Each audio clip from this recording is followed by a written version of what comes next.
Hi everybody, my name is Chris Harris and I'm from allerytutors.com, and in this video we're going to look at titration curves and indicators. Now, titrations are obviously a very important part of A-level chemistry, and being able to do a titration is very important as well. But this is obviously just looking at the curves that you can get from them and why we get a very unique shape for titration, and most importantly, you wouldn't be able to do a titration without an indicator or some form of a method of measuring a change, so such as a pH meter. But we're going to look at the indicators here, and it is important that you should be able to apply a set of indicators to a suitable titration that we're going to do.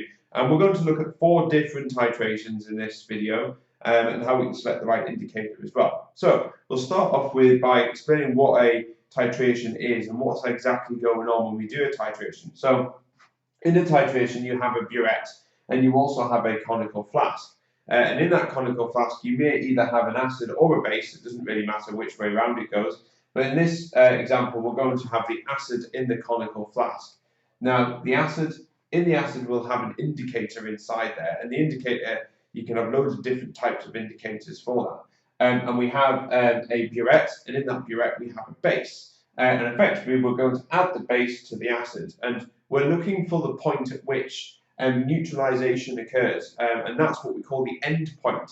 And at that point, the pH jumps up rapidly. In this case, up to a high pH because you've added a base. So we can plot curves and we can look at the curves and try and explain it in terms of a titration. So we've got 4 different types, and we've got 4 different combinations that we could use. We've got a strong acid and a strong base, a strong acid and a weak base, a weak acid and a strong base, and a weak acid and a weak base. And I've got the titration curves here, and you are expected to be able to look at the curves like this and identify if it's a strong acid or a weak base, or etc., which is being used. So this one is an example of a strong acid and a strong base. So we have a strong acid in our conical flask, and we have a strong base in our burette. So we know that because you can see right at the start of the reaction, this is the volume of alkali that we've added to our conical flask. So when it's 0, obviously we just have acid in there. So we know that our acid is actually in the conical flask.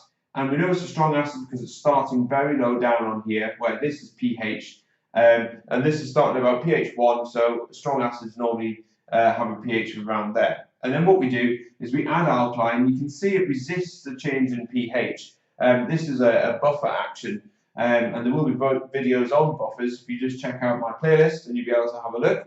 But this is effectively buffering at this point until we get to a point where we've added enough alkali to actually override or counteract all of the H+ ions in our conical flask. So all the OH- have reacted with the H+, and just one tiny drop of hydroxide or whatever our base is being added, then will actually change the pH dramatically. And this is where the buffering action has been destroyed, and we have a sudden jump in pH. And this vertical point here is also known as the end point. This is the point at which we can, this is a very important point because this is where we want our indicator to change colour, which I'll come on to in a minute. If we look at a strong acid and a weak base, we can see that we have a low starting point on our graph here, but because it's a weak base, it doesn't go up very high. It might finish at about a pH of 10 or maybe it's 11, and that would be classified as a weak base. So you can see it doesn't rise as high as this one, which had a strong base in it.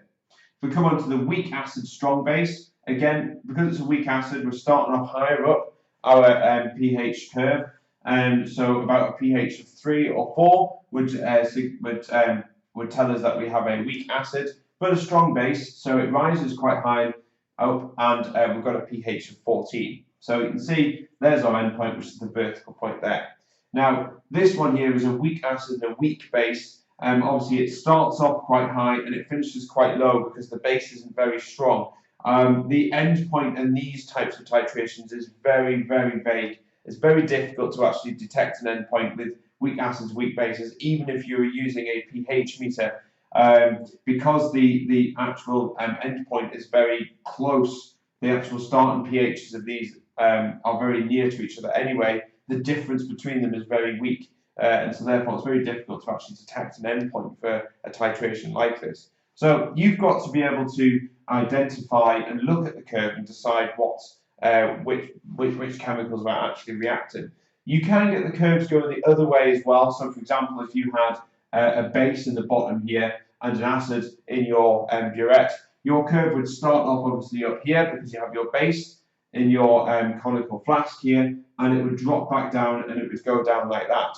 So down towards the acid because you're adding an acid to it. So it's just the other way around. So just be aware of that, and they are expecting you to be able to look at the graph and explain where your acid and base is in terms of your titration. Now, trying to identify what type of indicator you use is obviously very important.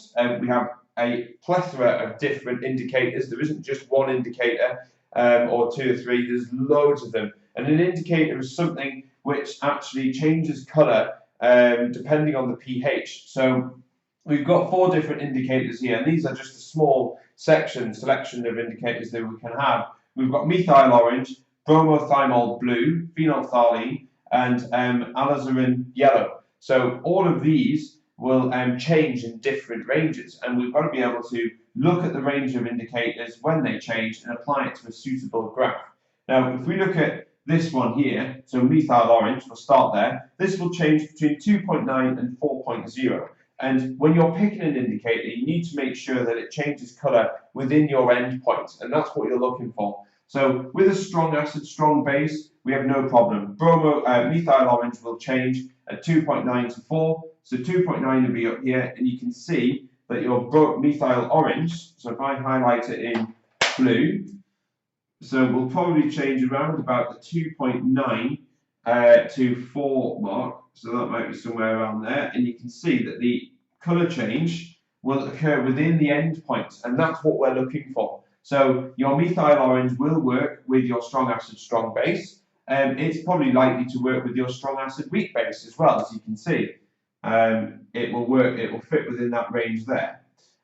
You might have problems with it though when it comes to a weak acid, strong base. You can see that actually the colour change occurs before the endpoint, you can see there. So actually methyl orange would not be suitable for something like a weak acid, strong base. Instead, you could probably look for something that would be like bromothymol blue would probably be more appropriate. It changes between 6 and 7.6. So your 6 would be somewhere around there, and 7.6 would be somewhere around there. And so this would be a suitable change for bromothymol blue. So I'll put BB there. So that would probably be a good choice of indicators to use for this one, and not necessarily methyl orange. If we come onto this one here, like I said earlier, the choice of indicator is very difficult for something like this. It's really, really difficult to detect an endpoint with this type of graph here. Generally, you would avoid doing titrations like this. But you can see that if we had our weak acid as well, just going to this last one, which is alizarin yellow, which actually changes between 10.1 and 12, you can see that this indicator wouldn't be any good for something like this reaction here, because the change is between 10.1 and 12, and really you need a titration that has a strong base in there, because this changes in between 10 and 12. So you can see why it's very important to pick the right indicator, and you're looking for an indicator that changes within the endpoint. And some indicators will be useful for many different types of titrations. Some of them are only useful for certain types. So you have got to make sure you pick the right one, and use these numbers here and justify your choice as well. So there isn't one indicator that you should use. But I hope that helps. That's it. Bye.